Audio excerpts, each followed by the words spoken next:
strawberry Victoria cake. Gawa sa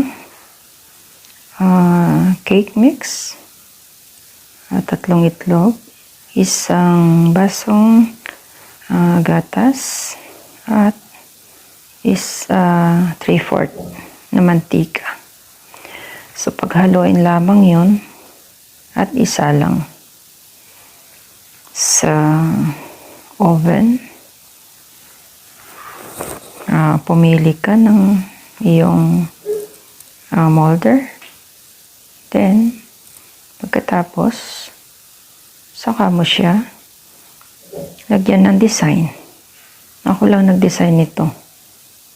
Yan. Simple lang. Kasi sa bahay lang naman to. Hindi siya paninda. So, enjoy.